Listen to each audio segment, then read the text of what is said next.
I playfully labeled him my second choice, now he's my ex-husband. I always believed I was merely jesting, just a light-hearted remark, you see? You're my second choice, I told him, chuckling as if it were nothing of consequence. Yet here I find myself, seated in my car, clutching the divorce papers, pondering how everything spiraled to this point.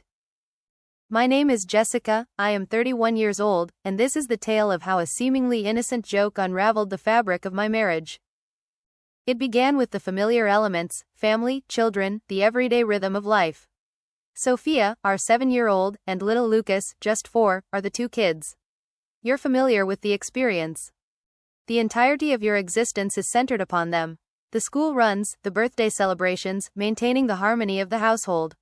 I chose not to work, embracing the role of a stay-at-home mom, believing that this was sufficient. Yet, it seems that was the moment everything began to unravel. At that time, I was unaware that I was beginning to overlook the value of what surrounded me. My husband, David, was a diligent and dedicated worker.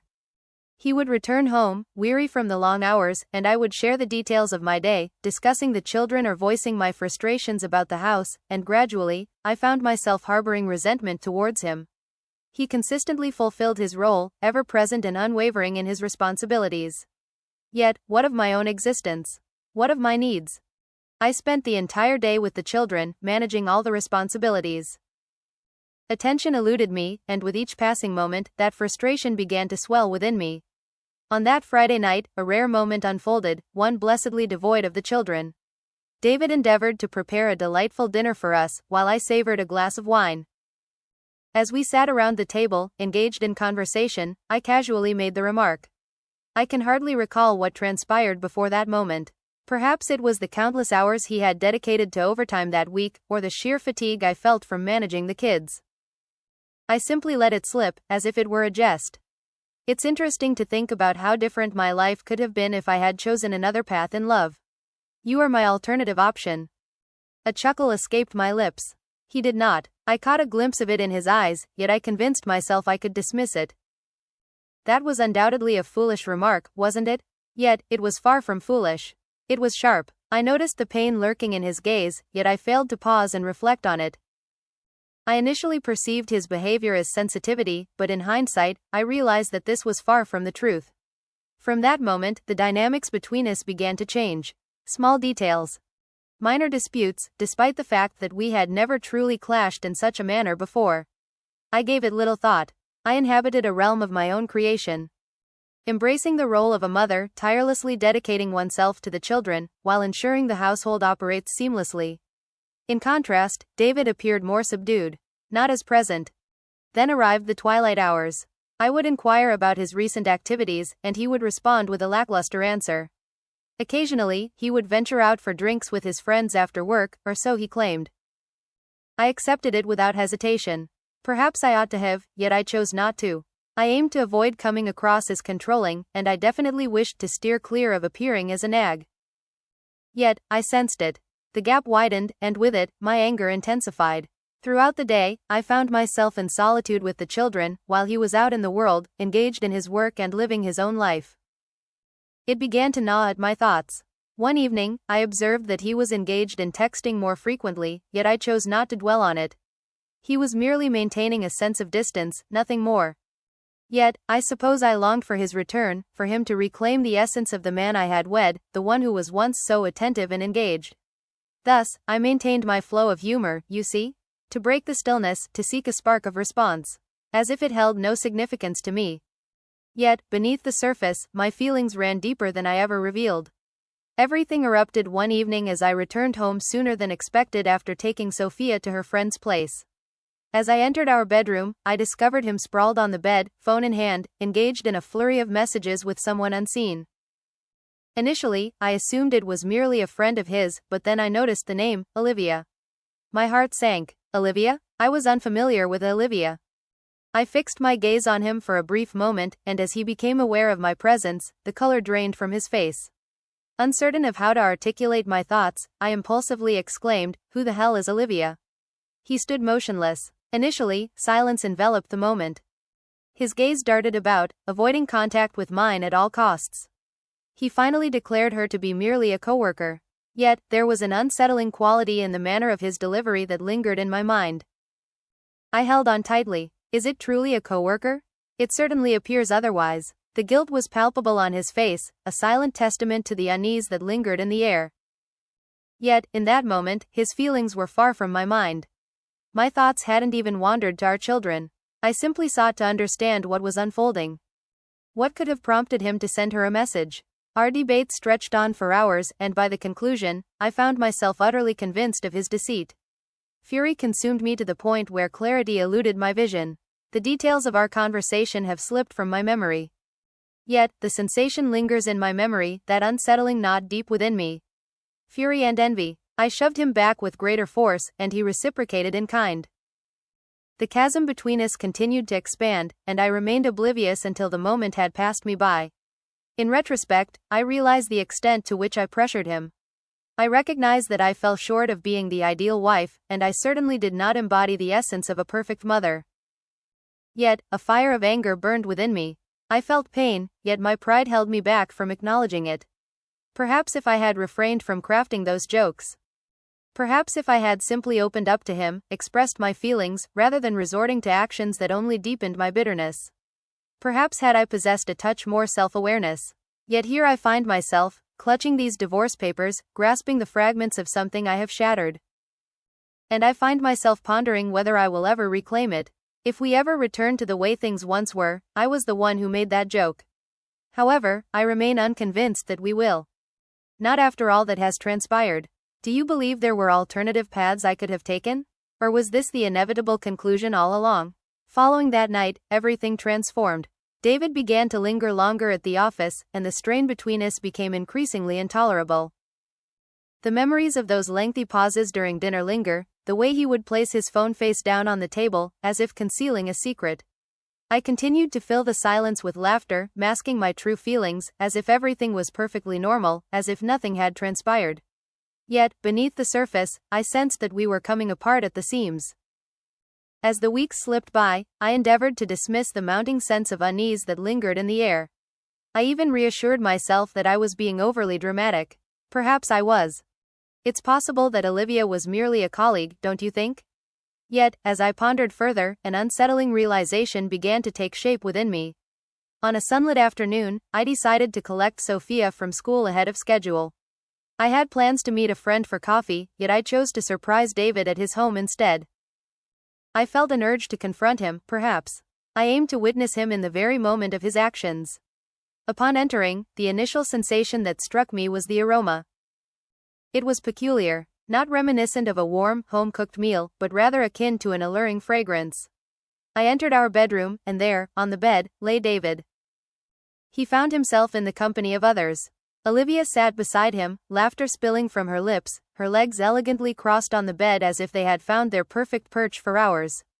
My heart plummeted into the depths of my stomach, and a surge of heat coursed through my veins. The details of what transpired afterward are a blur to me. I found myself frozen, my gaze locked onto them. David's eyes widened in surprise as he caught sight of me framed in the doorway. Yet, I found myself torn, uncertain whether my anger was directed at Kim or at her. Olivia sprang to her feet, as if poised to dash away, and in that moment, David leapt into action. "Jessica, this is not as you perceive it." His voice trembled, his words stumbling forth as if he were searching for the perfect expression, yet I found myself indifferent to it all. My chest constricted, and I found myself fixated on him, each wave of betrayal crashing over me with the force of a freight train. "Is that so?" I retorted. "What do you believe I perceive this to be, David? What on earth is happening here?" Olivia shifted uneasily, her gaze darting away from mine. She began to murmur something about the necessity of leaving, yet I found myself indifferent to her words. All my attention was devoted to David. "So, you've been covertly spending time with her?" I insisted, advancing with purpose, my voice rising in intensity. "So, this is how you've been passing your late nights, is it?" With deliberate slowness, David rose to his feet, his hands lifted in a gesture of defense. "It isn't quite that way." I interrupted him before he had the chance to complete his thought. "You are not being truthful. You resemble every other man. I poured my heart and soul into everything for you, David. I nurtured our family, our children, and you. Your loyalty seems to waver." You've been covertly engaging with this woman, and now you're attempting to manipulate my perception into believing it's insignificant? I found myself pacing the room, a tempest of anger rendering me unable to remain still. He attempted to voice his thoughts, yet each time he opened his mouth, I drowned him out with my shouts. As I continued to speak, a growing fury welled up within me, and I found myself unable to rein it in. He had wounded me, and I yearned for him to grasp the depth of the pain it caused. Olivia had departed by the time the argument reached its midpoint, and I found myself indifferent. David stood before me, his gaze unwavering, yet devoid of any hint of remorse or regret. I longed for him to plead for my forgiveness. I longed for him to say it was a mistake, that it held no significance, yet he remained silent. Instead, he simply stated, "I don't think this is working anymore, Jessica." Those words struck me with the force of a sudden blow. Do you really believe it's not effective? You're the one who's been playing games behind my back, and now you want to dismantle our entire family over some affair? Yet his expression remained unyielding. I don't know what you want from me, Jessica, he said softly. This cannot be mended, it is finished. The words failed to resonate immediately. It seemed to take quite some time for me to grasp the essence of his words. We had reached the end, and then, quite unexpectedly, a realization sparked within me. There was no sadness, no heartbreak, instead, a sense of relief washed over me. It was a profound relief to finally shed the facade I had been maintaining. It was a relief to realize that the burden of it all wasn't solely mine to bear. Yet, simultaneously, a wave of anger surged within me, a fierce fury directed at him for driving me to this juncture, for making me feel like I was an afterthought in my own marriage. I ought to have been more conscious of the pain I was inflicting on him as well. I ought to have noticed the fissures before they evolved into a gaping void, yet I failed to do so. And now I found myself in this moment, my family unraveling, with the weight of responsibility resting squarely on my shoulders. I had crafted the jests, distanced myself from him, and now I was facing the consequences. As David gathered his belongings and made his exit, the sound of Sophia's sobs echoed from the adjacent room. It felt as though all the things I had been evading came crashing down upon me in a single, overwhelming moment. I was not merely losing my husband. I found myself on the verge of losing my family. The ensuing months unfolded in a haze. Amidst the court papers and discussions with lawyers, there lingered the daunting task of finding the right words to explain to Sophia and Lucas that their father would not be returning home. It was chaotic, to put it mildly, yet I continued to hold David accountable. I convinced myself that I was merely a casualty in this unfolding drama, that I had exerted every effort possible, while he was the one who had derailed everything. Yet, beneath the surface, I was aware of the reality. I played a role in this. I had distanced myself from him. Engulfed in my own frustrations and insecurities, I failed to notice what was gradually slipping away until it was far too late. And now, here I find myself, solitary, tasked with the care of 2 children, navigating a life I never anticipated. Uncertainty lingers in my mind regarding any potential regrets about the course of events, yet one truth stands clear: the possibilities for a different outcome were certainly within reach. Were I to turn back the hands of time, I would have chosen a different path, yet alas, that possibility eludes me. At this moment, my only course of action is to gather the fragments and forge ahead. Ultimately, the divorce reached its conclusion. David achieved his desire. He departed with a blank canvas, unencumbered by ties, ready for a new beginning. He had the liberty to shape his existence in any way he desired. What about me? In the aftermath, I found myself grappling with the fragments of a life once whole, a family now fractured, and a truth that had caught me completely off guard. The memory of the final court hearing lingers vividly in my mind, as I sat opposite David, flanked by his lawyer on one side and my own counsel on the other. Fortunately, the children were absent.